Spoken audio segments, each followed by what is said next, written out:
நேர்பட பேசு நிகழ்வுக்கு வரவேற்கிறோம். இரண்டாவது அமர்வில் தேசிய அளவில் விவாதத்திற்கு உரியதாக மாறி இருக்கின்ற ஒரு வருமான வரி சோதனை இன்று கர்நாடகாவில் அங்க இருக்கிற அமைச்சர், காங்கிரஸ் அமைச்சர் சிவக்குமாருடைய தொடர்புடைய இல்லங்கள்ல இந்தியா முழுக்க 39 இடங்கள்ல வருமான வரி சோதனை நடந்திருக்கிறது. அந்த சோதனைக்கு பின்னால் இருப்பதாக ஒரு விஷயம் பார்க்கப்படுகிறது. குஜராத்திலிருந்து 42 சட்டமன்ற உறுப்பினர்கள், காங்கிரஸ் கட்சியினுடைய சட்டமன்ற உறுப்பினர்கள் இப்போது கர்நாடகாவில் தங்க வைக்கப்பட்டிருக்கிறார்கள்.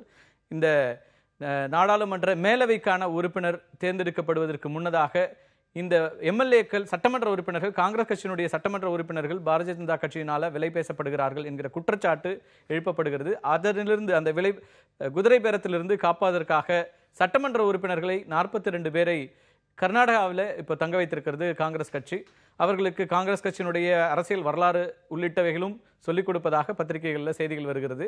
அந்த தங்க வைக்கப்பட்ட இடங்களிலிருந்து இது இரண்டும் ஒன்றோடொன்று தொடர்புடையதாக இருக்கிறது. இந்த சட்டமன்ற உறுப்பினர்களை அங்கே தங்க வைத்து குதிரை பேரம் நடக்கிறது. அவர்களுக்கு கோடிக்கணக்கான ரூபாய் பணம் கொடுக்கப்படுகிறது, அவர்களுக்கு சலுகைகளை கொடுக்கிறது காங்கிரஸ் கட்சி என்ற குற்றச்சாட்டை பாரதிய ஜனதா கட்சியும், வருமான வரி சோதனையின் மூலமாக அழுத்தத்தை கொடுத்து அங்கே குஜராத்தில் 2 பேரை மட்டுமே மேலவைக்கு தேர்ந்தெடுக்க முடியும் என்கிற நிலையில் 3 வேட்பாளர்களை களமிறக்கி மூன்றாவதாக ஒரு குறிப்பாக அகமது பட்டேலை, சோனியா காந்தியினுடைய உதவியாளராக இருக்கின்ற அகமது பட்டேல் அங்கே வெற்றி பெறக்கூடாது என்கிற ஒரு எண்ணத்தோடு பாரதிய ஜனதா கட்சி களமிறங்கி இருக்கிறது. அதுக்கு வருமான வரி சோதனையை உட்படுத்துகிறது என்று இன்றைக்கு பாராளுமன்றத்திலும் இது ஒரு பெரிய பிரச்சனையாக எழுப்பப்பட்டிருக்கிறது. இது குறித்து தான் இன்றைக்கு விவாதிக்க இருக்கின்றோம். இந்த அமர்வில் நம்மோடு இணைகிறார்கள் காங்கிரஸ் கட்சியினுடைய மூத்த தலைவர்கள் ஒருவரான திரு பீட்டர் அல்போன்ஸ், பாரதிய ஜனதா கட்சியிலிருந்து ஊடக பிரிவு தலைவர் திரு நாராயணன், அதேபோல திராவிட முன்னேற்ற கழகத்திலிருந்து வழக்கறிஞர் திரு கண்ணதாசன், பத்திரிகையாளர் தினமலர் பத்திரிகையாளர் நம்மோடு இணைகிறார். அவரையும் நான் வரவேற்கிறேன். மிக முக்கியமாக இந்த குற்றச்சாட்டுகளுக்கு அடிப்படையாக இன்றைக்கு திமுகவினுடைய செயல் தலைவரும் ஒரு அறிக்கையை கொடுத்திருக்கிறார். அவர் குறிப்பிட்டிருப்பது என்பது தமிழகத்தில் கூவத்தூரில் இப்படியான ஒரு நிலை ஏற்பட்டது, குதிரை பேர அரசியல் நடந்ததாக அப்போது குற்றச்சாட்டுகள் வந்தது, சட்டமன்ற உறுப்பினர்கள் 2 பேர் ஊடகங்களில் வெளிப்படையாக பேசிய காட்சிகள் வந்தபோது இப்படியான சோதனைகள் ஏன் நடத்தப்படவில்லை என்கிற கேள்வியும் எழுப்பியிருக்கிறார். தொடர்ந்து விவாதிப்போம். திரு பீட்டர், உங்கள்கிட்ட தொடங்குற இந்த பிரச்சனைகள்ல காங்கிரஸ் கட்சியினுடைய வேட்பாளர் மீதான அதிருப்தியினால சட்டமன்ற உறுப்பினர்கள் அல்லது வேறு பல்வேறு விஷயங்களுக்காகவும் கூட அங்கிருந்து சட்டமன்ற உறுப்பினர்கள் விலகி இருக்கிறார்கள். ஆனால் அவர்களை காப்பாற்றுவதற்காக இப்போது சட்டமன்ற உறுப்பினர்கள் கர்நாடகாவுக்கு அழைத்து வரப்பட்டு அவர்கள் அங்கே ஒரு சொகுசு இல்லத்தில் தங்க வைக்கப்பட்டிருக்கிறார்கள் அப்படிங்கிற இந்த குற்றச்சாட்டுக்கு உங்களுக்கான பதில் என்ன? இல்லை, அதாவது திரு அகமது பட்டேல் மீது உள்ள வெறுப்பின் காரணமாக அந்த நாடாளுமன்ற உறுப்பினர்கள் விலகினார்கள் என்று சொல்வதிலெல்லாம் எந்த விதமான பொருள் இருப்பதாக எனக்கு தெரியவில்லை. ஏனென்று சொன்னால், நடந்து முடிந்த குடியரசுத் தலைவர் தேர்தலிலேயே 11 சட்டமன்ற உறுப்பினர்கள் எதிர்த்து வாக்களித்திருக்கிறார்கள். அங்கீகாரம் பெற்ற காங்கிரஸ் கட்சியினுடைய வேட்பாளருக்கு விரோதமாக 11 சட்டமன்ற உறுப்பினர்கள் எதிர்த்து வாக்களித்திருக்கிறார்கள். சட்டமன்ற காங்கிரஸ் கட்சியினுடைய தலைவராக இருந்த திரு வகேலா அவர்கள் இங்கே இருந்து விலகி இருக்கிறார். சட்டமன்ற காங்கிரஸ் கட்சியினுடைய தலைமை கொறடாவாக இருந்தவர் அங்கே இருந்து விலகி இருக்கிறார். இந்த அவர்தே தான் வேட்பாளராக, பாரதிய ஜனதா கட்சியினுடைய மாநிலங்களவை வேட்பாளராக நிறுத்தப்பட்டிருக்கிறார். இப்பொழுது இதெல்லாம் ஒரு புறம் இருக்கட்டும்.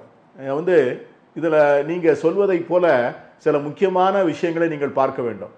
பாரதிய ஜனதா கட்சி மத்தியிலே ஆடுகிற தேசிய ஜனநாயக முன்னணி அரசு ஒரு மாநிலங்களை தேர்தலுடைய ஒரு உறுப்பினருடைய தேர்தலுக்காக இந்த நாட்டின் ஜனநாயகத்தை எவ்வளவு பெரிய நெருக்கடிக்கு தள்ளி இருக்கிறது என்று நீங்கள் பார்க்க வேண்டும். இன்னைக்கு நம்முடைய மாநில முதலமைச்சர் சீதாராமையா அவர்கள் மனம் விரும்பி பேசியிருக்கிறார். இப்படிப்பட்ட செய்திகள் நடந்தால் நான் என்ன செய்வது? நான் நாளைக்கு காலையில ஒரு மத்திய அமைச்சர் பெங்களூரில் இருந்தால் நான் என் காவல்துறை விட்டு அவரை கைது செய்யலாமா என்று கேட்டிருக்கிறார். அதாவது திரு சிவகுமார் அவர்கள் அந்த ரிசார்ட்டில் போய் ஒளிந்து கொள்ளவில்லை. அவர் அதிகாரப்பூர்வமாக அங்கே தங்கியிருக்கின்ற காங்கிரஸ் கட்சியினுடைய சட்டமன்ற உறுப்பினர்களை அவர்களுக்கான ஏற்பாடுகளை மேற்பார்வை செய்வதற்காக காங்கிரஸ் கட்சியால் கேட்டுக்கொள்ளப்பட்டிருக்கிறார். அவர் அந்த தொகுதியினுடைய சட்டமன்ற உறுப்பினர், அவருடைய சகோதரர் அந்த தொகுதியினுடைய நாடாளுமன்ற உறுப்பினர், 2 பேரும் காங்கிரஸ் கட்சியை சார்ந்தவர்கள். அதில் அவர் போய் பார்ப்பதற்கும் அதில் அவர்களோடு இருப்பதற்கும் எந்த விதமான ஆட்சேபனும் இல்லை. நான் என்ன கேட்கிறேன்னு கேட்டீங்கன்னா, இந்த இன்கம் டாக்ஸ் ரைடு எப்படி நடக்கும்? அவர்களுடைய வீடுகளிலே வியாபாரம் செய்கிற இடத்திலே நடக்கும். அந்த ரிசார்ட்டுக்குள்ளே போக வேண்டிய அவசியம் என்ன? 4 அறைகளை சோதனை செய்திருக்கிறார்கள். AK-47 துப்பாக்கிகளை தாங்கிய CRPF வீரர்கள் அந்த ரிசார்ட்டுக்குள்ளே போவதும் அங்க இருக்கின்ற சட்டமன்ற உறுப்பினர்களை வந்து ஏற்கனவே 3 பேர் புகார் செய்திருக்கிறார்கள். 3 சட்டமன்ற இல்ல 3 சட்டமன்ற உறுப்பினர்கள் ஏற்கனவே தேர்தல் ஆணையத்திடமே புகார் கொடுத்திருக்கிறார். எங்களை அந்த மாவட்டத்தினுடைய எஸ்பி மிரட்டுகிறார், எங்களை வந்து உடனடியாக ராஜினாமா செய்ய வேண்டும், உங்களுக்கு நாங்கள் பிஜேபியில் சீட்டு வாங்கி தருகிறேன், 15 கோடி ரூபாய் வாங்கி தருகிறேன் என்று எஸ்பியே மிரட்டுகிறார் என்று சொல்லி 3 சட்டமன்ற உறுப்பினர்கள் தேர்தல் ஆணையத்திடமே புகார் செய்திருக்கிறார். ஆகவே அந்த சூழ்நிலையில இங்கே வந்து அவர்களை பாதுகாப்பதற்காக இங்கே சட்டமன்ற உறுப்பினர்களுடைய உயிர் உடைமை இவற்றிற்கு பாதுகாப்பு தருவதற்காக இந்த காங்கிரஸ் கட்சி ஒரு மாநிலங்களவை தேர்தல் எதிர்நோக்கி இருக்கிற நிலையிலே கொண்டு வைத்திருந்தால் அங்கேயும் வருமான வரித்துறையினுடைய ரைடை நடத்துவோம் என்று சொல்வது வந்து ரொம்ப செலக்டிவ். அதான் இன்னைக்கு வந்து நம்முடைய சட்டமன்ற கட்சி தலைவர் கேட்டிருக்கார், எதிர்கட்சி தலைவர் ரொம்ப அருமையான கேள்வி அற்புதமாக கேட்டிருக்கிறார். கூவத்தூர்ல புகார் இருந்தது, அங்கே உள்ளே இருந்த சட்டமன்ற உறுப்பினர்களே வெளியே வந்து சொன்னார்கள், செம்மலையை போன்றவர்கள் சொன்னார்கள், சரவணனை போன்றவர்கள் சொன்னார்கள், எங்களுக்கு இதை போன்ற ஆஃபர் வருகிறது, தங்கம் தருகிறேன் என்று சொல்லுகிறார்கள், ரூபாய் தருகிறேன் என்று சொல்லுகிறார்கள். அத்தனை நாள் இருந்த இடத்திலே ஒரு நாள் கூட நம்முடைய வருமான வரித்துறையோ மத்திய அரசோ ஏன் என்று கேட்கவில்லை. இன்னைக்கு வந்து அவர்களோட கூட்டணி வைத்து நாளைக்கு அவர்கள் மந்திரி சபையில் இடம்பெற போகிறார்கள் என்று இன்னைக்கு அப்கண்ட்ரி சேனல்ஸ் எல்லாம் போட்டுக் கொண்டிருக்கின்றன. 3 மந்திரி 4 மந்திரி, அதெல்லாம் ஊழலாக தெரியவில்லை அங்க இருக்கின்ற மாநில அரசுக்கு, மத்திய அரசுக்கு. ஆனால் இன்னைக்கு அருண் ஜேட்லி சொல்லுகிறார், இங்கே பெங்களூரில் நடந்த ரிசார்ட் மட்டும் இது வந்து ஆன்டி கரப்ஷன் டிரைவ் என்று சொல்லுகிறார். அதிமுகவை உள்ளே வைத்துக் கொள்வார்களா? கூவத்தூர்ல ஏன் இது போல ஒரு வருமான வரித்துறை சோதனை நடத்தப்படல அப்படிங்கிற கேள்விக்கு நம்ம போகலாம். கூவத்தூர்ல இப்படி சட்டமன்ற உறுப்பினர்களை அடைத்து வைத்திருக்கிறார்கள், இது மிகப்பெரிய தவறு, இது ஜனநாயகத்தில் மிகப்பெரிய ஒரு அதற்கு எதிரான ஒரு விஷயம், அவங்களை சுதந்திரமா விடணும் அப்படின்லாம் சொன்னதும் நீங்கள் தான். அந்த நேரத்தில் காங்கிரஸ் கட்சியும் உங்களை போன்ற தலைவர்களும் அதை கடுமையாக விமர்சனம் செய்தீர்கள். இப்போ காங்கிரஸ் கட்சி குஜராத்தில் இருந்து சட்டமன்ற உறுப்பினர்களை இங்க கர்நாடகாவுக்கு கொண்டு போய் வைத்திருப்பதை என்னன்னு சொல்றது? நீங்க கூவத்தூர்ல நடந்திருப்பதுக்கும் பெங்களூர்ல நடப்பதையும் ஒப்பிட்டு பார்க்கவே முடியாது. கூவத்தூர்ல உங்களை பத்திரிகையாளர்களை அங்கே உள்ளே விடவில்லை, ஆனால் இங்கே பத்திரிகையாளர்கள் அவ்வளவு 45 பேர் அங்க வந்து செலக்டிவா தினசரி 1-2 பேர் வெளியே வந்து ஊடகங்களிலே பேசினார்களே ஒழிய அவர்கள் நிச்சயமாக இதை போல அவ்வளவு பேரும் ஊடகத்தில் நேரடியாக பேசவில்லை. 2வது, காங்கிரஸ் கட்சிக்கு தங்களுடைய எம்எல்ஏக்களை பாதுகாப்பதற்கு வேறு என்ன வழி இருக்கிறது? ஊடகங்கள் சொல்ல வேண்டும். தேர்தல் ஆணையத்திடம் புகார் செய்த பிறகு சட்டமன்ற உறுப்பினர்கள் சுதந்திரமாக இருக்கிறார்கள், இதெல்லாம் அப்போது எதிர்த்த காங்கிரஸ் கட்சி, இங்க தமிழ்நாட்டினுடைய தலைவர்கள் இப்போ அதே விஷயத்தை ஆதரிக்கிறோம். கர்நாடகாவில் நடக்கும் போது அது காங்கிரஸ் கட்சி செய்யும் போது இது வேற என்ன வழி இருக்கிறது அவர்களை பாதுகாப்பதற்கு அப்படின்ற கேள்வி வருதுல. அப்ப இந்த இடத்துல தான் முரண் வருதுன்னு கேட்கிறேன். இல்ல இன்னொன்னு சொல்லிடுறேன், ஒரே ஒரு அதுல ஒண்ணு. அன்னைக்கு வந்து அதிகாரம் வந்து அதிமுக அரசிடமே இருந்தது. இன்னைக்கு வந்து மாநிலத்தில் அதிகாரம் யாரிடம் இருந்தது? அதிமுக அரசிடமே இருந்தது. அவர்களுடைய எம்எல்ஏக்களையே கொண்டு உள்ளே வைத்து பூட்டும் போதுதான் பிரச்சனை வந்தது. இது நாங்க வந்து எதிர்கட்சியாக இருக்கிறோம். இன்னைக்கு வந்து மத்தியில் இருக்கிற பாஜக வந்து அதுல குறிப்பாக அந்த சட்டமன்ற உறுப்பினர்களை மிரட்டிய எஸ்பி வந்து ஏற்கனவே என்கவுண்டர் கேஸ்ல இன்வால்வ் ஆகி அதுல இருந்து இப்பொழுதுதான் வந்து அவர் எஸ்பியா பொறுப்பெடுத்திருக்கிறார். இன்னைக்கு வந்து நேற்று வந்து 3 பேரை என்கவுண்டர் நடத்தின 3 உயர் காவல்துறை அதிகாரிகளை நேற்று வந்து விடுதலை செய்திருக்கிறார்கள், டிஸ்சார்ஜ் பண்ணியிருக்கிறாங்க. இதை போல உயிருக்கே பாதுகாப்பு இல்லாத ஒரு சூழ்நிலையில இந்த சட்டமன்ற உறுப்பினர்களை உச்சநீதிமன்றத்திடம் போராடுகிறோம், தேர்தல் ஆணையத்திடம் போராடுகிறோம், எங்கேயாவது ஒரு இடத்திலே வைத்தவர்களை பாதுகாப்பதற்காக வேண்டி கர்நாடகாவுக்கு கொண்டு வந்திருக்கிறோம். ஒப்பிட்டு பேசக்கூடாது. நான் வரேன், உங்கள்கிட்ட தொடர்ந்து வரேன் திரு பீட்டர், இணைப்பில் இருங்க. திரு நாராயணன், இத்தனை நாட்களாக இல்லாம இன்னைக்கு தான் திரு சிவகுமார் தொடர்புடைய இடங்கள்ல வருமான வரி சோதனை நடத்தப்பட வேண்டிய தேவை உருவாகி இருக்கிறதா? இத்தனை நாட்களாக இல்லாமல் சிவகுமார் வீட்டில் வருமான வரி சோதனை நடக்கும்போது தான் மட்டும் இல்ல, திரு பீட்டர் குறிப்பிட்ட 39 இடங்கள், 39 அந்த ரெசார்ட் உட்பட. நான் சொல்றேன், இந்த மாதிரி நேரத்தில் வேண்டும் என்றே சிவகுமார் ஏன் இவ்வளவு பேரை அங்கே வரவழைத்து இதை அரசியலாக்க வேண்டும் அப்படின்னு நம்ம கேட்கலாம். இந்த நாட்டிலேயே 2வது பணக்கார மந்திரி யாருன்னா நாட்டிலேயே என்டையர் கண்ட்ரி இந்தியாவிலேயே சிவகுமார். என்ன அடிப்படையில் சொல்றீங்க? தரவுகள் இருக்கிறது, நான் வேணா உங்களுக்கு சொல்றாரு. அவருடைய சொத்துக்களுடைய மதிப்பு 251 கோடி டிக்ளேர் பண்ணிருக்காரு. அதுல என்ன தவறு? இல்ல நான் சொல்ல சொல்லக்கூடாது. அவர் யாருன்னு சொல்லல. நீங்க டிக்ளேர்ட் ஒரு அமௌண்ட் அசெட் வந்து டிக்ளேர்ட் அசெட், அவர் யாருன்னு தெரிஞ்சுக்கணும், அதுக்காக சொல்றேன்.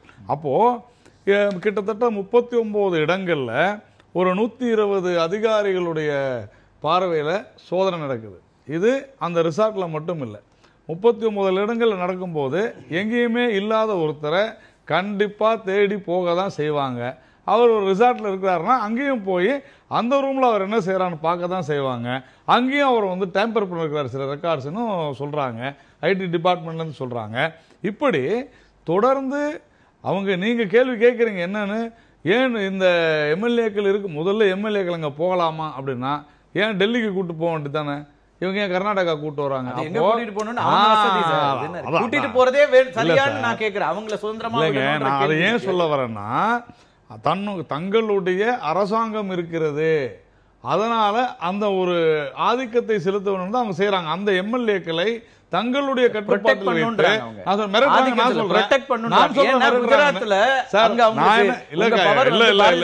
ஆட்சியில் இருக்குது, அதனால நாங்க ப்ரொடெக்ட் பண்ண வேண்டிய தேவை இருக்கு அப்படின்றாரு. நான் சொல்லட்டுமா? நீங்க சொல்லிட்டீங்கல்ல, நான் சொல்றேன், பாரதிய ஜனதா கட்சியினுடைய பக்கம் இந்த எம்எல்ஏக்கள் அனைவரும் வருவதற்கு தயாராக இருக்கின்றனர்.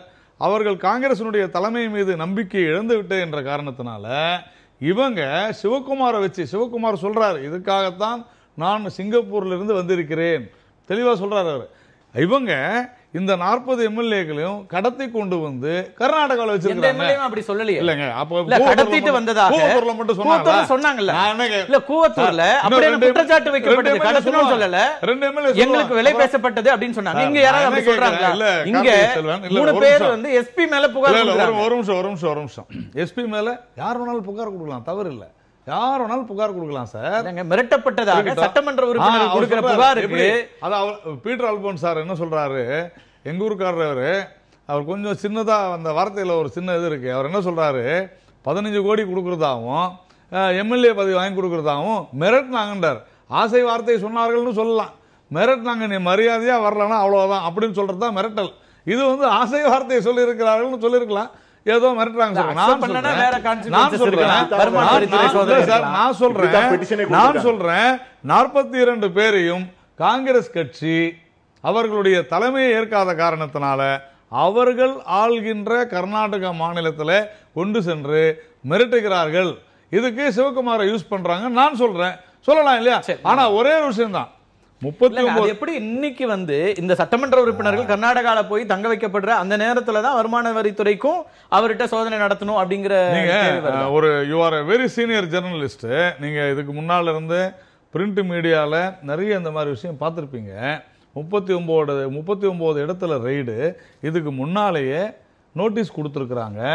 நான் ஒரே விஷயம் தாங்க, இவ்வளவு சொல்றாரு பீட்டர் அல்போன்ஸ் சார், அந்த எலெக்ஷனுக்கு முன்னால அறிவாலயத்துல கீழே ஒரு கூட்டம் நடந்துகிட்டு இருக்குது, மேல எப்படி வருமான வரித்துறை போய் ரைடு விட்டாங்க, அதை மட்டும் சொல்லுங்க. கண்ணதாசன் சார் சிபிஐ எப்படின்னு எல்லாம் இது கூட தான் சார், இது கூட நோட்டீஸ் அமைச்சிருக்காங்க. நான் அது தவறுன்னு சொல்லியே, நான் தவறுன்னு சொன்னா நான் விளக்கம் கேட்கிறேன். நான் என்ன கேட்கிறேன், இல்ல சார் நாங்க செய்யறது இல்ல, அந்த துறை ரீதியான விசாரணை ஏற்கனவே இதற்கு நோட்டீஸ் அமைச்சிருக்காங்க. இல்லன்னு உங்களால மறுக்க முடியுமா? டிபார்ட்மெண்ட்ல சொல்றாங்க ஏற்கனவே நோட்டீஸ் அமைச்சிருக்கிறோம், நாங்க 33 இடத்துல ரைடு போறோம், 120 பேர் பாக்குறாங்க. நாங்க போன போது சிவகுமார் இல்ல, சிவகுமார் எங்க இருந்தாரு, ரிசார்ட்ல இருந்தாரு, ரிசார்ட்ல சிவகுமார் அண்ட் அவருடைய எம்பி இன்னொரு பிரதர் இருக்கும்போது அந்த ரூமுக்குள்ளதான் நாங்க சோதனை பண்ணோம், அந்த எம்எல்ஏக்கள்கிட்ட நாங்க போகவே இல்லை. இது டிபார்ட்மெண்ட் சொல்லுது, நீங்க டிபார்ட்மெண்ட் சொல்றது நம்பக்கூடாது. ஒரு அகமது பட்டேலை தோற்கடிப்பதற்காக எந்த எக்ஸ்ட்ரீமுக்கும் போலாமா அப்படிங்கிறது அவரே கேள்வி எழுப்புறாரு. அதான் நானே ஒரு அகமது பட்டேலை ஜெயிக்க வைப்பதற்காக சோனியாவும் ராகுலும் சிவகுமாரும் பீட்டர் அல்போன்சாரும் நம்ம சித்தராமையா எந்த எக்ஸ்ட்ரீம் கொண்டாலும் போவீங்களா அப்படின்னு நான் கேட்கிறேன். நான் கேட்க கூடாதா? திரு கண்ணதாசன், என்ன அடிப்படையில திமுக செயல் தலைவர் இப்படியான ஒரு குற்றச்சாட்டை முன்வைக்கிறார்? அவங்க சொல்றாரு வருமான வரித்துறை ஏற்கனவே இதுக்காக நாங்க வந்து அபிஷியலா எல்லா ப்ராசஸும் பண்ணி தான் அவங்க போறாங்க, அப்புறம் தடுக்க வேண்டியது கடமை, அதை செய்யறாங்க, இதுல என்ன பிரச்சனை அப்படின்னு நான் சொல்லல, டிபார்ட்மெண்டே சொல்லிருக்கு, அதாவது பார்லிமெண்ட்ல சொல்லிருக்கு. இது மேலோட்டமாக பார்க்கும்பொழுது இது நேர்மையாக செயல்படுறாங்கலாம், மரியாதைக்குரிய செயல் தலைவர் மிக தெளிவாக சொல்லியிருக்கிறாங்க. இது பயாஸ்டு, கிட்டத்தட்ட ஒரு செலக்டிவ் அப்ரோச் தான் அந்த மத்திய அரசோட வருமான வரித்துறை. மரியாதைக்குரிய நாராயணன் சொன்னார், வருமான வரித்துறை வந்து மேலே பேச்சுவார்த்தை நடந்து அவர் விவரம் தெரியாமல் சொல்லாருன்னு நினைக்கிறேன். அது சிபிஐ விசாரணை, அந்த ஒரு வழக்கில் வந்து அதை நாங்கள் நேர்மையாக சந்திச்சுட்டு தான் இருக்கிறோம், பயந்துட்டு ஓடலை. ஆனால் இங்கே என்ன நடக்குதுன்னு கேட்டிங்கன்னா, கூவத்தூரில் ஒரு அரசு ஒன்று அடைச்சி வச்சிருக்குது. பன்னீர்செல்வம் இங்கே தனியாக நிற்கிறாரு. அவரே குற்றச்சாட்டுகளை சொல்கிறாரு. தப்பி வந்த அமைச்சர்கள் சில உறுப்பினர்கள் சொல்கிறாங்க கோடிகள் கொடுக்குறாங்க, தங்கம் கொடுக்குறாங்கன்னு. வாயே திறக்கலை. அப்பொழுது அவர்கள் செய்திருந்திருப்பார்களே ஆனால் ஆர்கே நகர் தொகுதியில் அவ்வளோ பணம் வந்து பாஞ்சிருக்காது. ஆனால் அதுக்கு பிறகு ஆர்கே நகர் தொகுதியில் வந்து வருமான வரித்துறை நடக்குது. நீங்கள் பார்க்கலாம், ஒரு குறிப்பிட்ட சேகர் ரெட்டி வந்து அவருடைய கைது செய்யப்பட்ட பொழுது ஓ பன்னீர்செல்வம் பெயர்களை குறிப்பிட்டதாக பல்வேறு செய்திகள் எல்லாம் வந்தது. அவருடைய நண்பர்கள் எல்லாம் வந்தது. அங்கெல்லாம் வருமானத்துறை நுழையவே இல்லையே. ஏன் நுழையலை? ஏன்னா கட்டி அணைத்தபடி ஓ பன்னீர்செல்வம் பிரதமரும் இருக்கிற காரணத்தினால அவங்ககிட்ட போகலை. அதைத்தான் நாங்கள் சொல்கிறோம். ரெண்டுமே நீங்கள் அது ரெண்டுமே ஒப்பிட்டு பார்க்குறாங்க, கூவத்தூரையும் அந்த பெங்களூரையும். அங்கே வந்து ஆட்சியை காப்பாற்றுவதற்காக மத்திய அரசின் ஆதரவுடன் கூவத்தூர் மேலா நடந்தது. அதுதான் உண்மை. இங்கே வந்து நான் மைதமாக குற்றச்சாட்டுறேன், மத்திய அரசுடைய ஒத்துழைப்போட தான் கூவத்தூரில் திரு ஓ பன்னீர்செல்வம் அங்கதான் வந்து அரசியல் நீங்க புரிஞ்சுக்கணும். பிஜேபியை பொறுத்த வரைக்கும் எங்க இப்போ உதாரணத்துக்கு பீகார்ல என்ன நடந்துச்சு? பீகார்ல இவங்க பிஜேபி ஆட்சி வரணும்னு மக்கள் ஓட்டு போட்டாங்களா? போடல. அங்க போட்டது வேறு கூட்டணிக்கு போட்டாங்க. ஆனால் வாய்ப்பு கிடைத்தவுடன் போய் அரசுல அவங்க வந்து ஒட்டுக்கிட்டாங்க. இந்த நோக்கம் இவர்களுக்கு. நிதிஷ் தானே போனார். இவங்க அதான் சொல்றேன், நிதிஷே இல்ல ஒண்ணுதாங்க. ஏங்க இவங்களுக்கு இல்ல இவங்களுக்கு தெரியணுமா? நான் ஒண்ணு கேட்கிறேன். இங்க கூட தான் சசிகலா அவர்களை வந்து எம்எல்ஏவா கட்சி சட்டமன்ற குழு தலைவரை தேர்ந்தெடுத்து கொடுத்தாங்க. ஏன் ஒரு வாரம் வச்சிருந்தாங்க? அங்க வாபஸ் ஆகின மறுநாள் காலையில கூப்பிட்டு எப்படி பதவி கொடுக்குறாங்க? ஆக இவங்களுக்கு வந்து ஒரு தனிப்பட்ட ஒரு ஆட்சி அதிகாரத்தின் மீது ஒரு பற்று உண்டு இருக்குது. அதை இங்கே உடனே நடத்த முடியல. அவ்வளோதான் வித்தியாசம். இங்கே என்னன்னு கேட்டிங்கன்னா ரெண்டுமே ஒப்பீடு அளவு நீங்கள் பார்க்க முடியாது, பெங்களூரையும் கூவத்தூரையும். என்ன காரணம் கேட்டால் இங்கே முழுக்க மத்திய அரசின் ஆதரவுடன் யாருக்கு அதிகமான சீட்டு இங்கே வரும்ன்ற அடிப்படையில் ஆதரவு இங்கே இருக்குது. இப்படி கூட நீங்கள் பார்க்கலாம். ஓ பன்னீர்செல்வம் என்ன பொறுப்பில் இருக்காரு? அவரோட பிரதமர் போய் நீட் பிரச்சனை பற்றி பேசிட்டு இருக்கிறார் என்று செய்திகள் வருகிறது. முதலமைச்சர் நீட் பிரச்சனை பற்றி பேசுகிறான்னு செய்திகள் வருகிறது. ஆனால் நடக்கிறதுனா ஒன்றுமே கிடையாது. அவர்களுக்கு தேவை அரசியல் என்பதுதான் செய்து கொண்டிருக்கிறார்கள். அங்கே பொறுத்த வரைக்கும் இன்றைய நடந்திருப்பது வருமானத்தை நடக்க தவறுன்னு சொல்லலை. எந்த சூழலில் யாரை மிரட்டுவதற்காக பயன்படுத்துவது என்பதை மத்திய அரசு மிக தெளிவாக தெரிந்து வைத்திருக்கிறது. அதன்படி செயல்படுகிறது. இப்படி அவர்கள் செயல்படுத்துவது எதிர்காலத்தில் அவர்களுக்கே நிச்சயம் ஆபத்தாக இருக்கும். திரு வெங்கடேஷ், நீங்க எப்படி பாக்குறீங்க? ஒரு வருமான வரித்துறை சோதனை என்பது அரசியல் ரீதியாகத்தான் பார்க்க வேண்டியிருக்கிறதா இந்த சம்பவத்தை? இந்த சம்பவம் வந்து மிக தெளிவாக பக்கத்துல நடக்குது. நீங்க வந்து ஒரு ரெய்டு நடக்குது, கூடவே நீங்க அவர் வந்து சிவகுமார் வந்து இந்த 44 பேரையும் காப்பாற்றுவதற்கான ஒரு பணியிலும் ஈடுபட்டிருக்கார் அப்படின் போது இந்த டைமிங் தான் நம்முடைய மிகப்பெரிய ஒரு கொஸ்டினா இருக்கு. ஆனா ஒரு விஷயத்தை மட்டும் நம்ம ஒரு நல்ல ஒரு பத்திரிகையாளர்களாகவும் பொதுமக்களாகவும் நாம் புரிந்து கொள்ள வேண்டிய விஷயம் என்னன்னா, பாஜகவும் காங்கிரஸும் ஒரே காரியத்தை தான் திருப்பி செய்து கொண்டிருக்கிறதே. ஒருத்தர் வந்து செஞ்சு முடிச்சதுலேருந்து அவர்கள் செய்த காரியங்களை இன்றைக்கு அடுத்து வந்திருக்கக்கூடிய பாஜக இன்றைக்கு திருப்பி செய்கிறது, அல்லது இதே ஒரு காலகட்டங்களுக்கு மாறி செய்கிறது அப்படிங்கிற ஒரு அம்சம் மட்டும்தான் இதுல உண்மையா இருக்கே தவிர மற்றபடி இது ரெய்டு நடத்தினதுல 11 கோடி ரூபாய் தற்போது இன்னும் கூட கூடுதலாக இருக்கலாம், சரியான தொகை தெரியல. இவ்வளவு ரூபாய் நாங்க கைப்பற்றிருக்கிறோம் வருமான வரித்துறை சொல்றாங்க. அப்ப அதுக்கான தேவை இருந்திருக்கிறது அப்படியான விஷயம் இருக்கு இல்ல சார்? அதெல்லாம் நான் அந்த கைப்பற்றினதோ இல்ல செய்திகள் வரும். நான் என்ன சொல்றேன், இன்னைக்கு இந்த நேரத்தில் இந்த வருமான வரித்துறை சோதனை தேவையா அப்படின்னா பல செய்திகள் வருது. கோடிக்கணக்கில் பணம் கொடுக்குறாங்க, இல்ல அவங்களுக்கு விலை பேசப்படுகிறது அப்படின்லாம் வரும்போது அதை கண்காணித்து அந்த செய்தியின் அடிப்படையில் ஒரு சோதனை அப்படிங்கிறது நடத்த. நம்ம ஊர்ல கூட தான் நீங்க வந்து தலைமைச் செயலாளரை வந்து ரைட் பண்ணாங்க. ஒவ்வொருத்தரையும் ரைட் பண்ணும்போது நீங்க என்ன அதுக்கப்புறம் என்ன நடந்தது? அப்போ உடனே வெளியே வந்து நீங்க இவ்வளவு வந்து லிஸ்ட் எல்லாம் கொடுத்தாங்க. ஆனா அதுக்கப்புறம் என்ன வழக்கு நடந்தது, என்ன வகையில் அது நிறைவு பெற்றது, அல்லது அதுக்கு அடுத்த ஆக்ஷன் என்ன நடந்தது, ஒண்ணுமே நமக்கு தெரியல. அதாவது ஒரு விஷயம் நமக்கு தெரியும், இப்போ இவங்க முறையாக நீங்க ஒவ்வொரு தினமும் நாங்க வந்து அவங்களுக்கு நோட்டீஸ் கொடுத்தோம், அதனால வந்து அதுக்கப்புறம் போய் நாங்க ரைட் பண்றோம், இதெல்லாம் வந்து ப்ரொசீஜரலா கரெக்ட். ஆனா என்ன சிக்கல் அப்படின்னு கேட்டீங்கன்னா, எந்த வகையிலுமே இது முழுமையான இது மக்களுடைய தேவைகளுக்காக இது வந்து உண்மையிலேயே அவர்கள் குற்றம் செய்தார்கள் என்ற ஒரு நோக்கத்திற்காக மட்டுமே செய்யப்பட்டதா என்ற கேள்வி மட்டும் சந்தேகம் மட்டும் எப்போதுமே எழுந்து கொண்டே இருக்கிறது. அந்த மாதிரியான தவறு செய்யக்கூடியவர்களை இவர்கள் செலக்டிவாக பயன்படுத்தி கொண்டு கட்சியையும் அவருடைய ஆட்சியாளர்களையும் எப்படி வீக்கெண்ட் பண்ணுவதற்கு பயன்படுத்த முடியும்? இது வந்து காங்கிரஸ்காரர்கள் சொல்லிக் கொடுத்த பாடம் தான். அதை வந்து பாடத்துல வந்து நமக்கு ஒன்றும் மிக தெளிவாக ஆமா அந்த பாடத்தை மிக தெளிவாக இன்றைக்கு வந்து பாஜகவும் அதை பின்பற்றுகிறது என்பது. ஆனா வெங்கடேஷ் சார் எப்போதுமே ஓரளவுக்கு நியாயமா பேசுவாரு. ஆனா இன்னைக்கு அதை மாத்தி பேசுறாரு. ஒண்ணு ரெண்டு விஷயம். ஒண்ணு அது எப்பவுமே யானைக்கும் அடிசருக்கும் தானே. அது இன்னைக்கு அவருக்கு அடிசருக்கு கிடைச்சுன்னு சொல்லலாம். நம்ம கண்ணதாசன் விஷயம் தெரியாத பேசுறேன்னாரு. விஷயம் தெரிஞ்சுதான் நான் பேசுறேன். கலைஞர் டிவியினுடைய அந்த பிரச்சனையில 2G கேஸ் அந்த 200 கோடி சமாச்சாரம் தான். அதனால விஷயம் தெரிஞ்சுதான் நான் சொன்னேன். அடுத்தது நீங்க இந்த டைமிங் சொன்னீங்க இல்லையா, கரெக்டா இந்த 42 எம்எல்ஏக்கள் அங்கே செல்வதற்கு 3 நாட்களுக்கு முன்னாலதான் இந்த ரிசார்ட்டுக்கு ஒரு நோட்டீஸ் அனுப்புறாங்க. யாரு? காங்கிரஸ் கவர்மெண்ட். 982 கோடி நீ கொடுக்கணும், 77 ஏக்கர் ரெகுலரைஸ் பண்ணணும், இல்லைன்னா 982 கோடி பெனால்டி கொடுக்கணும்னு சொல்லி மிரட்டி அந்த 42 எம்எல்ஏக்கள் தங்க வச்சிருக்காங்க. உண்டா இல்லையா? சரி, அதை பேசுவோம். அடிப்படையா அவங்க எழுப்புற கேள்வி, கூவத்தூர்ல அவ்வளவு 10 நாட்கள் அத்தனை பேர் இருந்தாங்க, அவ்வளவு கிலோ கணக்குல தங்கம் கொடுக்கப்பட்டதுன்ற குற்றச்சாட்டுகள்லாம் வெளியில வந்த போது அதுக்கான எந்த தகவலுமே வருமான வரித்துறைக்கு அப்ப போகல அப்படின்னு எடுத்துக்கலாமா? எடுத்துக்கலாம். அதுக்கான எந்த அவங்களுக்கு எந்த சந்தேகமும் அதுல வரல, இங்க எந்த பணம் பரிமாற்றமும் எடுத்துக்கலாம். அதற்கு பிறகு குதிரை பேர் அரசியல் நடந்தது, எங்களுக்கு 4 கோடி ரூபாயில இருந்து 6 கோடி ரூபாய் வரைக்கும் பேசப்பட்டதுன்னு ஊடகங்கள்ல வந்து பேசப்பட்ட பிறகும் எந்த நடவடிக்கையும் இல்லையே. அது யார் பண்ணோம்? சட்டசபைக்கு உடனடியா ஆளுநர் வந்து சொல்லியிருக்கிறாரு. சட்டசபையில அது சம்பந்தம் வருமான வரித்துறைக்கு எந்த வேலையும் இதுல வரலையா? அதான் சொல்றேன், வருமான வரித்துறை நீங்களே தான் சொன்னீங்க, வருமான வரித்துறைக்கு போகலையானா போயிருக்காது. தகுந்த ஆதாரங்கள் இல்லாமல், அடிப்படை ஆதாரங்கள் இல்லாமல் போக மாட்டாங்க. காங்கிரஸ் சட்டமன்ற உறுப்பினர்கள் தங்க வைக்கப்பட்டிருக்கும் போது அங்க பணம் கொடுக்கப்பட்ட தகவல் உடனடியா போயிருச்சு. அப்போ ஆர்கே நகர்ல செஞ்சு தப்புன்றீங்க. போயிருக்காதுன்ற நீங்க தடுத்திருந்தால் நீங்க நான் என்ன கேக்குறேன், ஆர்கே நகர்ல செஞ்சு தப்பா, அப்போ தொடர்ந்து விஜயபாஸ்கர் மேல தப்பா, சேகர் ரெட்டி மேல தப்பா, என்ன அதாவது ஏதோ நீங்க இவருடைய இல்ல நான் என்ன கேக்குறேன், திமுக செயல் தலைவர் ஸ்டாலின் அவர்கள், அவர் ஒரு எதிர்கட்சி, அவர் அப்படிதான் பேசணும் பேசுறாரு. நீங்க இப்படி பேசுறது எனக்கு விசித்திரமா இருக்கு. நான் என்ன கேக்குறேன், என்ன தொடர் நடவடிக்கை நான் தெரிஞ்சுக்கிறேன். என்ன தொடர் நடவடிக்கை? இப்ப நீங்க வந்து துறை ரீதியா நடவடிக்கை எடுத்த பிறகு ஆட்டோமேட்டிக்கா அது அந்த துறை சார்ந்த நடவடிக்கை எடுக்கப்படும், வழக்கு தொடரப்படும். இன்னைக்கு விஜயபாஸ்கர் 92 ஏக்கர் வந்து அட்டாச் பண்ணிருக்காங்க, இல்லன்னு சொல்ல முடியுமா? சேகர் ரெட்டி வந்து வழக்கு போய்கிட்டு இருக்கு, ஜாமீன்ல இருக்கிறாரு. நான் வர திருப்பீட்டர் குறுக்கிட இதுல என்ன உடனடிக்கை இல்லன்னு எப்படி சொல்லுவீங்க? எனக்கு புரியல. எனக்கு நிறைய கேள்வி இருக்கு. திருப்பீட்டர் குறுக்கிட வரும். அதாவது சகோதரர் நாராயணன் அவர்கள் இப்பொழுது சமீப காலமாக தொடர்ந்து எதையெல்லாம் வந்து அவரால் நியாயப்படுத்த முடியாதோ அவற்றையெல்லாம் வந்து ஒரு எதிர்மறை வாதத்தால நியாயப்படுத்த முயல்வது வந்து அவங்க தொடர்ந்து அவர்களுடைய வழக்கமாக இருந்து வருது. நான் கேட்கிறேன், நீங்க எவ்வளவு செலக்டிவா இருக்கிறீங்கன்னு.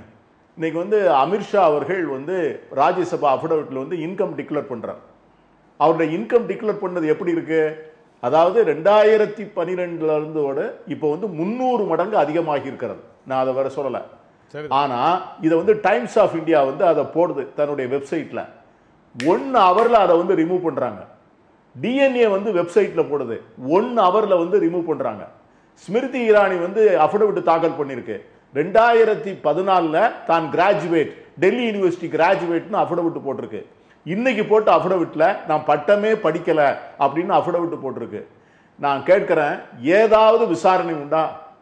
ஏதாவது வந்து இதை பற்றிய வாதங்கள் உண்டா? இதை பற்றி யாராவது கேட்க முடியுமா? அதானி வந்து 530 கோடி ரூபாய் வந்து இம்போர்ட் டியூட்டில கெட்டாத டாக்ஸை வந்து ரிட்டர்ன் பண்ணிருக்காங்க. அது வந்து இன்னைக்கு வந்து நடக்குது. அதை வந்து எக்கனாமிக் அண்ட் பொலிட்டிக்கல் வீக்லியில அதனுடைய சீஃப் எடிட்டர் எழுதுறார். ஆனால் மறுநாள் அந்த சீஃப் எடிட்டரை அவ்வளவு பெரிய மேகசின்ல இருந்து ரிமூவ் பண்றாங்க. கெட்டாத இம்போர்ட் டியூட்டியை ரீஃபண்ட் கொடுத்தாச்சா கொடுக்கலையா என்கிற கேள்விக்கு அரசாங்கம் இன்னும் உச்சநீதிமன்றத்தில் ஃபைல் செய்யல. 15,000 கோடி ரூபாய் கோல் இம்போர்ட் மேட்டர்ல, மிஷின் இம்போர்ட்ல 15,000 கோடி ரூபாய் ஓவர் இம்போர்ட் இன்வாய்சிங். இதுல அதானி மேல என்கொயரி இருக்கு, அம்பானி மேல என்கொயரி முடிஞ்சு டிஆர்ஐ வந்து ரிப்போர்ட் கொடுத்திருக்கு. இது வரைக்கும் என்ன நடவடிக்கை, ஒரு நடவடிக்கை உண்டா? ஆனால் எதிர்கட்சியில மமதா பானர்ஜியினுடைய அவர் பாஜகவை எதிர்த்தால் அவருடைய மருமகன் லல்லு பிரசாத் வந்து அகிலேஷ் யாதவையும் மாயாவதியும் ஒன்னு சேர்த்தா அகிலேஷ் வந்து லல்லு பிரசாத் மேல வழக்கு.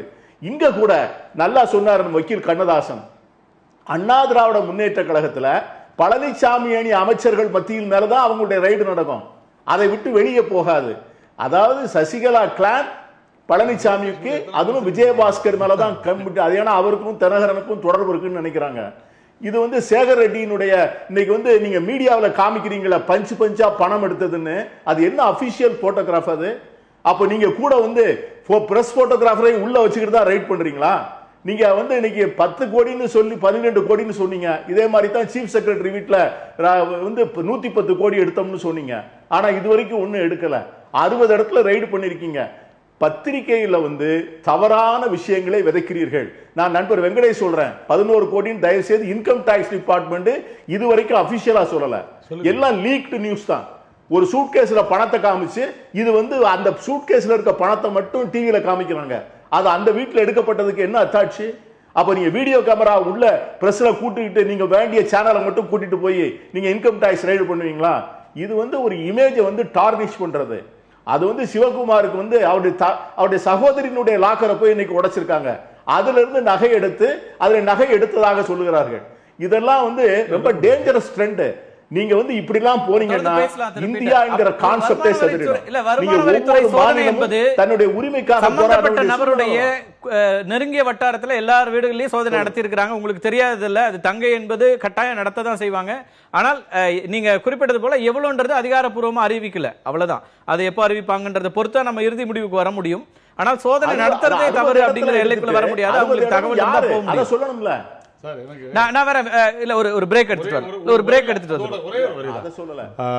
நான் மிகவும் மதிக்கக்கூடிய ஒரு நல்ல பார்லிமெண்டேரியன், ஒரு எக்ஸ் பார்லிமெண்டேரியன் பீட்டர் அல்போன்ஸ் அவர்கள் அமித்ஷா விஷயம் சொன்னாரு, தெளிவான விளக்கம் கொடுத்தாரு. அவங்களுடைய அம்மாவனுடைய சொத்து 2013 வந்திருக்குது, மிக தெளிவாக விளக்கம் கொடுத்திருக்கிறோம். தயவு செஞ்சு அதை பார்த்துட்டு இனிமேல் இது குறித்து பேசுங்க. தயவு செஞ்சு தேவையில்லாத இல்ல உங்களுக்கு தெரியல என்றுதான் நான் சொல்றேன் தவிர நீங்க வேண்டும் என்றே சொல்றீங்க நான் சொல்லல. ரொம்ப தெளிவான விளக்கம். ஒரு அம்மாவுடைய சொத்து அதுக்கப்புறமா பையனுக்கு வரக்கூடாதுன்னு சொல்றீங்களா? இது எனக்கு புரியல. அதுவும் உங்களை மாதிரி ஒரு மூத்த அரசியல்வாதி இதை நீங்கள் சொல்வது எனக்கு வருத்தம் அளிக்கிறது. பதில் நான் சொல்லிடுறேன். அதாவது நீங்க சொன்னது மாதிரி அது வந்து இம்மூவபிள் ப்ராப்பர்ட்டி அல்ல. அமித்ஷாவுடைய மதர் கொடுத்தது மூவபிள் ப்ராப்பர்ட்டின்னு இருக்கு. மூவபிள் ப்ராப்பர்ட்டி 20 கோடி ரூபாய்க்கு ஒரு மகனுக்கு என்ன கொடுக்க முடியும்? அது ரொக்கமாக கொடுக்க முடியும் அல்லது நகைகளாக தங்கமாக கொடுக்க முடியும். ஆனால் அதை பற்றிய விளக்கம் வந்து அஃபிடவிட்ல இல்ல. அதைத்தான் டைம்ஸ் ஆஃப் இந்தியா போட்டதை தான் 1 ஹவர்ல எடுத்திருக்கிறாங்க. இல்ல நான் வந்து தப்பு சொல்லல, இதெல்லாம் இருக்கிறது. இதை பற்றி எல்லாம் வாதிக்கல. இல்ல பியூஷ் கோயல் மிக தெளிவா அறிக்கை கொடுத்திருக்காங்க இம்மூவபிள் ப்ராப்பர்ட்டி. நீங்க அதான் சொல்றேன், தயவு செஞ்சு பாருங்கன்ற. நான் அதைத்தான் நான் சொல்றேன், அந்த அறிக்கையை தான் நான் சொல்றேன், அந்த அறிக்கையை தான் சொல்றேன். இம்மூவபிள் ப்ராப்பர்ட்டி அல்ல, மூவபிள் ப்ராப்பர்ட்டி தான். நம்ம தொடர்ந்து பேசலாம். ஒரு மிக முக்கியமான ஒரு கேள்வியும் இருக்கிறது. குஜராத் வெள்ளப்பெருக்குல மிகப்பெரிய அளவுக்கு பாதிக்கப்பட்டிருக்கிற இந்த நேரத்தில் ஆளும் கட்சியாக இருக்கின்ற பாரதிய ஜனதா கட்சியும் காங்கிரஸ் கட்சியும் மக்களை பற்றி யோசிக்காம இந்த பிரச்சனைகள்ல சட்டமன்ற உறுப்பினர்களை காப்பது அல்லது சட்டமன்ற உறுப்பினர்களை வேறு அணிக்கு விலை பேசுவது என்பதாக கவனம் செலுத்துகிறதா என்கிற கேள்வியும் இருக்கிறது. ஒரு சிறிய இடைவேளைக்கு பிறகு நேர்பட பேசு தொடரும். நேர்பட பேசி தொடர்கிறது. திரு பீட்டர், நான் இடைவேளைக்கு முன்னாடி கேட்ட கேள்விதான். குஜராத்ல வெள்ளப்பெருக்கு மக்கள் இவ்வளவு சிக்கல்களை பிரச்சனைகளை சந்திச்சுட்டு இருக்கும் போது 2 கட்சிகள், பிரதான கட்சிகள், ஆளும் கட்சி ஆண்ட கட்சி, 2 கட்சியும் இப்ப வந்து மேலவை தேர்தல் அதை ஒட்டின விஷயங்கள் அதற்கான கவனம் அப்படியே மட்டும் இருக்கிறது சரியா இருக்க முடியும்னு நினைக்கிறீங்களா? இல்ல, அதாவது இந்த வெள்ளத்தால் பாதிக்கப்பட்ட குஜராத்தை வந்து மீட்டெடுக்க வேண்டிய பொறுப்பு எதிர்கட்சிகளை விட ஆளுகின்ற அரசுக்கு அதிகமாக இருக்கிறது. அப்படிப்பட்ட நேரத்திலே அதை பற்றி கவலைப்படாமல் இருக்கின்ற எதிர்கட்சியை பிளவுபடுத்தி அதில் இருக்கின்ற எம்எல்ஏகளை பேரம் பேசி வாங்கி இருக்கின்ற கட்சிகளையே உடைத்து அத்தனை பேரையும் ஒரு கட்சியே கூண்டோடு இந்த நேரத்திலே காலி செய்ய வேண்டும் என்று நினைக்கின்ற எதிர்கட்சியிடமிருந்து ஆளுங்கட்சியிடமிருந்து ஒரு எதிர்கட்சி என்ன செய்ய முடியும் என்பதை பெரிய கேள்வியாக நான் வைக்க விரும்புகிறேன். அவங்க பிரிக்கிறாங்கன்னா நீங்க சொன்ன மாதிரி குடியரசுத் தலைவர் தேர்தலிலேயே அத்தனை சட்டமன்ற உறுப்பினர்கள் வாக்களிக்கல. உங்களுடைய வேட்பாளருக்கு வாக்களிக்காம போயிட்டாங்க, மீரா குமாருக்கு வாக்களிக்கலங்கும் போது அங்க குஜராத்ல உள்ளூர் அரசியல்ல பிரச்சனைகள் இருக்கதானே செய்யுது. வகையிலா ஏன் போறாரு, மற்ற தலைவர்களுடைய பிரச்சனை என்ன அப்படிங்கறதெல்லாம் இருக்குல்ல. இல்ல அது இருக்கு, அதற்கு யார் காரணம் தான் சொல்றோம். நீங்க குடியரசுத் தலைவர் தேர்தலில் வாக்களிக்க விடாமல் தடுத்த ஒரு பாஜகவை கட்டுக்கோப்போடு வைக்க முடியலனா அந்த கட்சியுடைய ஒரு பலவீனம் தானே. இதுல வந்து ரொம்ப அது பலவீனம் இல்ல, இது வந்து அவங்களுடைய அராஜகம், அரசியல் அராஜகம், ஒரு நாட்டில் எதேச்சதிகாரம், பாசிசம். இதுல வந்து இன்னைக்கு வந்து காங்கிரஸ் கட்சியினுடைய மிக முக்கியமான தலைவர் அவர்கள் என்ன நினைக்கிறார்கள், காங்கிரஸ் இல்லாத பாரதத்தை உருவாக்குவோம். இன்னைக்கு வந்து மேற்கு வங்க மாநிலத்தில் அவங்களுடைய நாமினேஷனே ரிஜெக்ட் பண்ணிருக்காங்க, கம்யூனிஸ்ட் கட்சியுடைய நாமினேஷனையே ராஜ்யசபா தேர்தலில். இதெல்லாம் எதை காண்பிக்கிறது என்று சொன்னால் அவர்கள் மற்ற எதிர்க்கட்சிகளே இந்தியாவில் இருக்கக்கூடாது என்று எண்ணுகிறார்கள். பீகார்ல என்ன நடந்தது, பீகார்ல வந்து லல்லு வந்து அவர் எப்பொழுதுமே வந்து கூட்டணி வைக்கின்ற போதே, நிதிஷ்குமாரோட கூட்டணி வைக்கின்ற போதே அவர் வந்து கன்விக்டட் பர்சன். அப்பொழுது நிதிஷ்குமாருக்கு வந்து தெரியலையா, அப்பொழுதெல்லாம் ஊழல் என்று சொல்லாத நிதிஷ்குமார் ஒரு 4 மாதத்திற்குள்ளே சுஷில்குமார் மோடியை விட்டு தினசரி ஒரு ஊழல் குற்றச்சாட்டு சொல்லி உடனே அவர் மீது வழக்கு பதிவு செய்கிறார்கள். வழக்கு நடந்த காலகட்டம் எப்பொழுது, அவர் வந்து ரயில்வே துறை அமைச்சராக இருந்த போது. அன்றைக்கு வந்து இந்த தேஜஸ்வி யாதவ் என்கிற இந்த பையன் வந்து ஸ்மால் சைல்டு. இதையெல்லாம் வந்து இன்னைக்கு ஊழல் புகார் போட்டு அந்த கவர்மெண்டே காலி பண்ணியாச்சு, ஒரு அரசாங்கத்தை எடுத்து விட்டாச்சு. இதனால என்ன நினைக்கிறாங்க, எதிர்கட்சியில் மமதா பானர்ஜி மேல வெஸ்ட் பெங்கால்ல போறாங்க, அவருடைய மருமகன் மீது வழக்கு, வருமான வரித்துறை ரைடு, இடி விசாரணை, 4-5 எம்பிக்கள் வந்து உள்ள இருக்கிறாங்க. நான் என்ன கேட்கிறேன், நேற்று முன்தினம் வியாபம் ஊழல் வழக்கு விசாரணை, நேற்று முன்தினம்.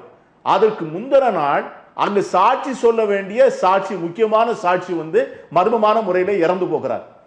இதை விட வந்து 57 பேர் இறந்திருக்கிறாங்க அந்த வியாபம் ஊழல் கேஸ்ல. சாட்சி சொல்ல வேண்டியவர்கள், முக்கியமான குற்றவாளிகள், வாக்குமூலம் பிரமாண வாக்குமூலம் கொடுத்தவர்கள் இறந்து போகிறார்கள். நான் வந்து இதுவரைக்கும் என்ன ஒரு சின்ன விசாரணை உண்டா, ஒரு சின்ன போலீஸ் விசாரணை, சிபிஐ விசாரணை வந்து போராடி உச்ச நீதிமன்றத்திலே போராடி அதற்கு பிறகுதான் அந்த முதலமைச்சர் ஒத்துக்கொண்டார். ஆனா இன்ன வரைக்கும் அதை வந்து சொல்லலாம். அதான் சொன்னேன், நீங்க வந்து செலக்டிவா இருக்கிறீங்கன்னு சொன்னோம்.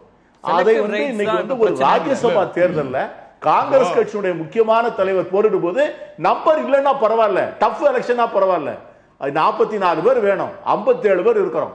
57 பேரை இவ்வளவு இருக்கின்ற போது இந்த எலெக்ஷனுக்கு இந்த கதி என்றால் 2019 நாடாளுமன்ற தேர்தலை எப்படி எதிர்கொள்ள முடியும்? பாஜக சுட்டிக்காட்ட விரும்புகிறேன். இல்ல அந்த எண்ணிக்கையில 11 பேர் ஏற்கனவே வாக்களிக்கல. அப்போ எண்ணிக்கை வாக்களிக்கவில்லை. இல்ல அதற்கு பிறகும் காங்கிரஸ் கட்சியினால அந்த சட்டமன்ற உறுப்பினர்களை உங்களுடைய பக்கம் கொண்டு வர முடியலன்னா அது மறுபடியும் உங்களுடைய தலைமைக்கான பலவீனம் தானே.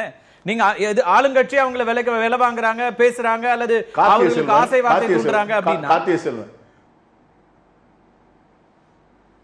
கார்த்திய செல்வன் அதாவது காவல்துறையை விட்டு, வருமான வரித்துறையை விட்டு, என்போர்ஸ்மெண்ட் டைரக்டரை விட்டு ஒரு நாடாளுமன்ற உறுப்பினர்களை வந்து ஒரு 10 நாட்கள் மிரட்டி இந்த மாநிலங்களவை தேர்தலை நடக்காம செய்யணும். அதுதான் முக்கியம். காங்கிரஸ் கட்சியில வந்து இன்னைக்கு அவங்க என்ன நினைக்கிறாங்கன்னா, அகமது பட்டேலை எப்படியாவது தோற்கடிக்கணும்னு நினைக்கிறாங்க. நாங்கள் என்ன நினைக்கிறோம், எப்படியாவது அகமது பட்டேலை வெற்றி பெறுவதன் மூலம் ஜனநாயகத்தை வெற்றி பெற வேண்டும் என்று காங்கிரஸ் கட்சி நினைக்கிறது. கேள்வி முன்வைக்கப்படுது. இத்தனை சட்டமன்ற உறுப்பினர்களை அங்க கர்நாடகா போடணும். காங்கிரஸ் கட்சி has got the right and option to select its own candidate. Congress கட்சி தனக்கு வேண்டிய வேட்பாளர்களை நிறுத்துவதற்கான உரிமை அரசியல் சாசன சட்டப்படி எங்களுக்கு இருக்கிறது. இவர்கள் நினைப்பதற்காக அகமது பட்டேலை வந்து வேட்பாளரை போடாமல் இருக்க முடியுமா? அதனாலதான் சிவகுமாரை போன்ற காங்கிரஸ்காரர்கள் இதற்கெல்லாம் பயப்பட மாட்டார்கள். அவர் 23 வயசுல he entered politics. அவர் அத்தனை தேர்தல்களை சந்தித்தவர். அவர் எம்பி, அவர் சகோதர நாடாளுமன்ற உறுப்பினர், அவர் எம்எல்ஏ, வாழ்க்கை முழுவதும் போராளி, எடியூரப்பா அரசையும் எதிர்த்து நின்றவர். அதைத்தான் சொல்றேன். எடியூரப்பா என்ன செஞ்சாரு, எம்எல்ஏக்களை எங்க கொண்டு வச்சாரு, ராஜஸ்தான்ல கொண்டு போய் தானே வச்சாரு. இதெல்லாம் கடந்த காலத்துல நான் பார்க்காததா? ஆகவே வரலாறு மீண்டும் திரும்பும். நீங்க சொன்னீங்கல்ல, இது அவர்களுக்கே பெரிய விரோதமாக போகக்கூடிய வாய்ப்பு இருக்கிறது. அதாவது அந்த அமித்ஷா விவகாரம் நான் கிளாரிஃபை பண்ணணும்.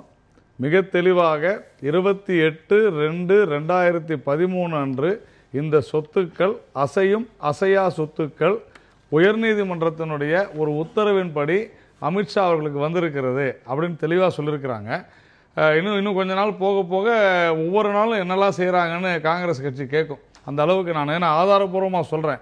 மூவபிள் அண்ட் இம்மூவபிள் ப்ராப்பர்ட்டிஸ் கட்சியிலேயே நீங்க வந்து அசட்ஸை டிக்ளேர் பண்ண சொல்லி தான் சொல்றீங்க. காங்கிரஸ் கட்சி கேக்குறது இருக்கட்டும், நீங்க எல்லா தலைவரும் கேட்டிருக்கீங்க. அசட்ஸ் இல்ல சார், அமித்ஷாவும் மோடியும் டெய்லி என்னெல்லாம் செய்யறாங்க, பை மினிட் கொடுங்கன்னு கேட்பாங்கன்ற அது சொல்ல வரேன்.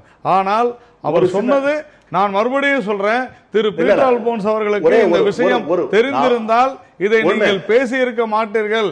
ஏனென்று சொன்னால் உங்களை போன்ற மூத்த அரசியல்வாதிகள் கண்டிப்பாக அதை பேசியிருக்க மாட்டாங்க. நான் உங்களை தவறா சொல்ல, தயவு செஞ்சு நீங்க இதை பாருங்க.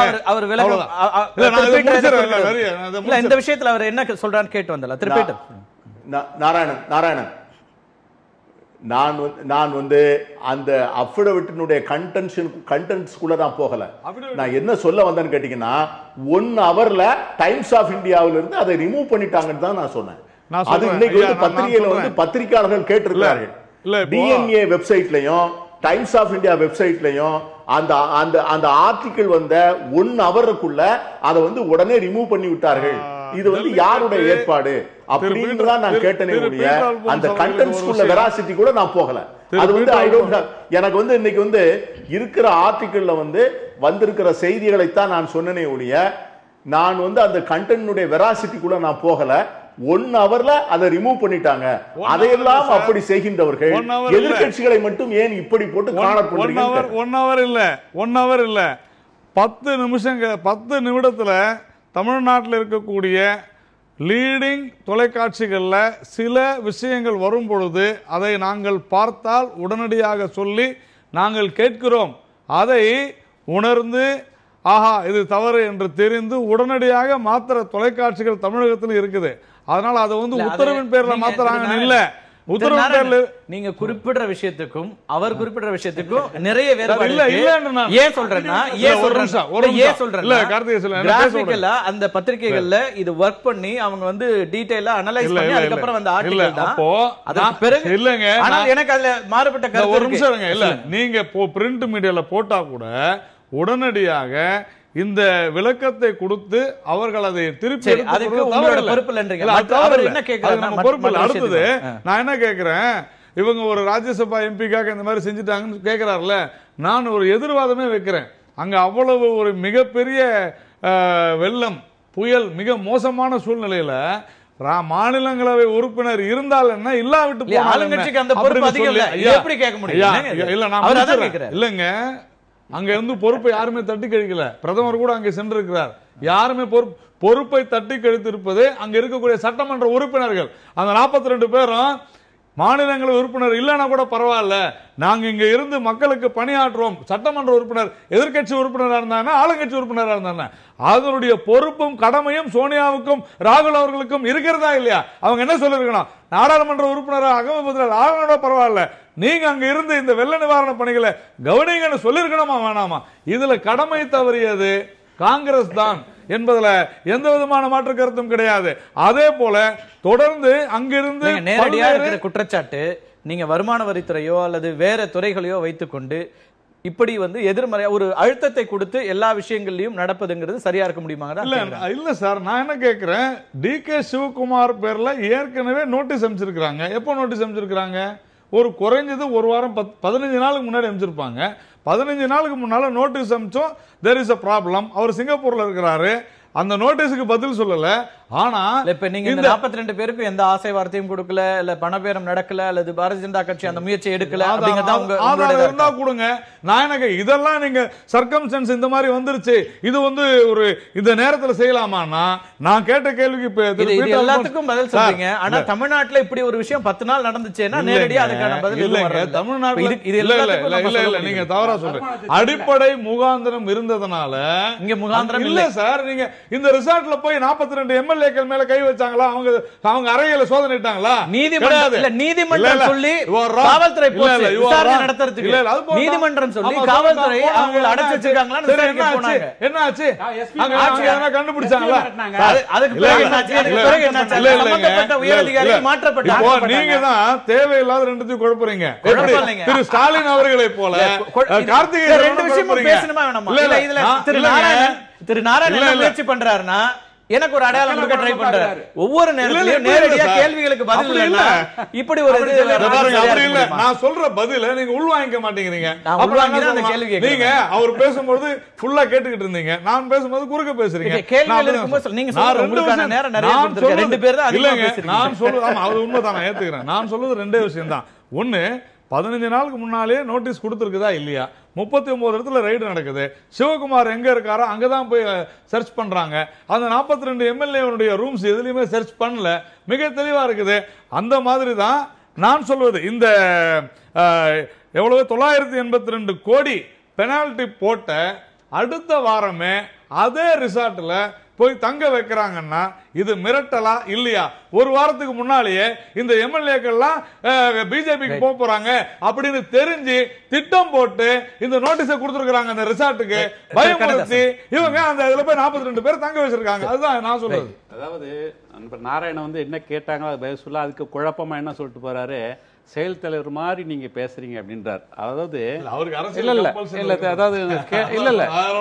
புரிஞ்சுங்க, நீங்க கூவத்தூரை பத்தி கேட்டா அது இன்னைக்கு வந்து தினகரன் அவர்களுக்கு பேட்டி ஒண்ணு கொடுத்தாரு. ஜெயக்குமார் ஏன் இப்படி பேசுறாருன்னு கேட்டதுக்கு அவருக்கு எது யார் மேலே பயன்றார்.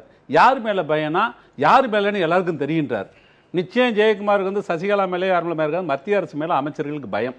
இந்த அமைச்சர்களை காப்பாற்றுவதற்கென்றே கூவத்தூரை காத்தருளிய இந்த பிஜேபி வந்து மிக தெளிவாக அவர்கள் எதுவுமே செய்யல. இவர் சொல்றாரு, நீதிமன்றம் எல்லாத்துலயும் செய்தி வருது, நீதிமன்றம் உத்தரவிடுது, நீதிமன்றம் உத்தரவிட்டு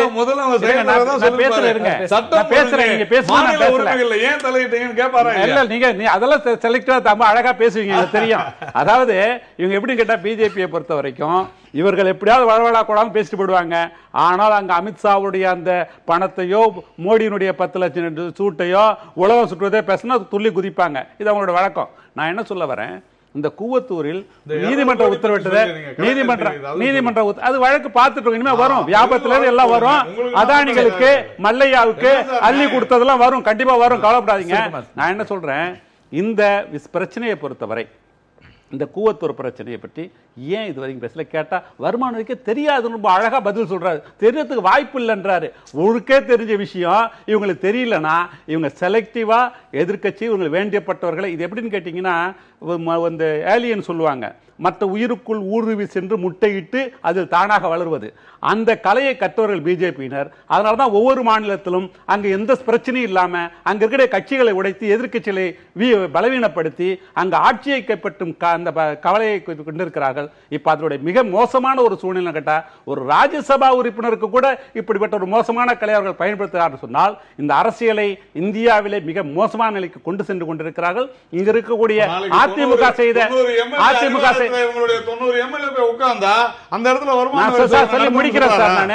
நான் சொல்லி முடிக்கிறேன் சார். ஏன் நீங்க உங்களுக்கு பண்றீங்க? ஒரு சின்ன உதாரணமே நான் சொல்றேன். இருக்கு இங்க ஒரு பிஜேபி உறுப்பினர் வந்து 45 ரூபாய் பணம் எடுத்தாங்க, 1000 ரூபாய் 2000 ரூபாய் நோட்டுகள். ஒரு வழக்கு கூட கிடையாது, வருமானத்துல யாருமே போடல. ஆனா ஒரு வழக்கறிஞர் 2 லட்சம் ரூபாய் வச்சிருந்தான்னு சொல்லிட்டு வழக்கு போட்டு கைது பண்றாங்க. இது சின்ன உதாரணம் தான் சொல்றேன். ஒரு பிஜேபி உறுப்பினருக்கு, பிஜேபியில இருக்கக்கூடிய ஒருத்தருக்கே ஒரு நிலைமைனா இவர்களுடைய, நான் வழக்க பத்தி பேசுறேன்.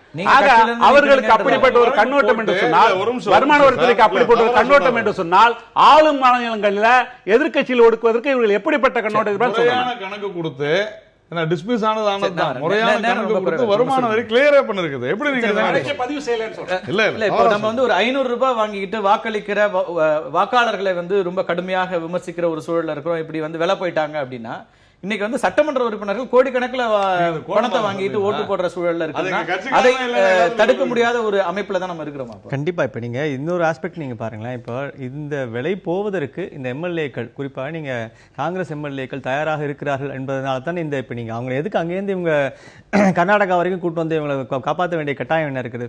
உண்மையிலேயே அவர்களுக்கு வந்து அங்கே அவர்களால் அவர் நிறுத்தி வைத்து அந்த கட்சியிலேயே அவர்கள் வந்து ஓட்டு போட வைக்க முடிந்திருந்தால் நிச்சயமா இந்த மாதிரி அவங்களுக்கு டிரான்ஸ்ஃபர் பண்ணிருக்க வேண்டிய அவசியமே கிடையாது. அப்போ 2 விஷயம் நடக்குது. ஒன்று, பவர் சென்டர்ல நீங்க ஒன்று வேற ஏதோ பவர் மேட்ரிக்ஸ் ஒன்று மாறுது. ஸோ அதுக்கு ஏற்ப நாங்கள் மாறணும்னு ஒன்று எம்எல்ஏக்களே நினைக்கிறார்கள், அல்லது இவர்களுடைய கட்டுப்பாட்டுக்குள் அந்த கட்சி உறுப்பினர்கள் எம்எல்ஏக்கள் இல்லை. இது 2 தான் அடிப்படை சிக்கல். இப்போ இன்னொரு ஒரு ஆஸ்பெக்ட் நம்ம என்ன பார்க்கணும்னா, நாம திருப்பி ஒரு விஷயத்தை பண்றோம். இந்த மாதிரி அரசு துறை ரீதியான உதாரணமா வருமான வரித்துறை ஆகட்டும், இடி ஆகட்டும், எதுவா இருந்தாலும் நீங்க அரசனுடைய ஒரு கைப்பாவையாக நடைபெறுகிறது அப்படின்னு சொன்னா அவர்களுடைய இன்டெகிரிட்டியை நம்ம மீண்டும் கொஸ்டின் பண்ணிட்டே இருக்கோம். அந்த இன்டெகிரிட்டி என்ன, அங்க நடத்தக்கூடிய அந்த அதிகாரத்தை படைத்த அதை போய் செயல்படுத்தக்கூடிய அந்த அதிகாரிகளுக்கு நாம் உண்மையிலேயே சரியாக நடத்துகிறோமா அல்லது நம்ம கொச்சைப்படுத்துகிறோமா, அதிகாரத்தினுடைய ஒரு துஷ்பிரயோகமாக அது மாறுகிறதா? அப்ப இயல்பாகவே நம்ம இதெல்லாம் ஒரு சுதந்திரமான அமைப்புகள்னு எப்படி நம்மளால நம்ப முடியும்? எப்படி அவங்களால இது மாதிரியான இது ஒவ்வொரு காலகட்டத்திலையும் எல்லா ஆட்சியாளர்களும் இப்படிப்பட்ட அமைப்புகளை மிக மோசமாகத்தான் கையாண்டு இருக்கிறார்கள். இது தொடர்ந்து கொண்டேதான் வருகிறது. இதுதான் மிகப்பெரிய பார்வையா தெளிவா பேசுறாரு வெங்கடேஷ். ஆமா சார், ஒரு நியாயமா நடுநிலையா பேசுங்க சார். நீங்களே சொன்னது 15 நாளைக்கு அப்படி இல்ல 15 நாளைக்கு நோட்டீஸ் கொடுத்திருக்காங்களா இல்லையா? என்ன சார் இவ்வளவு ப்ரூஃப் கொடுத்தீங்க? நியாயம் இல்ல. நாராயண், நம்ம பேசலாம், அடுத்தடுத்த நிகழ்ச்சிகளை நிறைய பேச முடியும். ஆனா இந்த ஒட்டுமொத்த நிகழ்வுகளையும் பார்க்கும்போது இரண்டு தரப்பில் இருந்துமே நிறைய சர்ச்சைக்குரிய விஷயங்கள் இருக்கின்றன. மக்கள் பார்த்து கொண்டிருக்கிறார்கள், அவர்கள் எல்லோரையும் கணித்துக் கொண்டிருக்கிறார்கள். இந்த நிகழ்ச்சியில் பங்கெடுத்த அனைத்து விருந்தினர்களுக்கும் நன்றி. மீண்டும் ஒரு நிகழ்ச்சியில் சந்திக்கலாம் நண்பர்களே. நன்றி, வணக்கம்.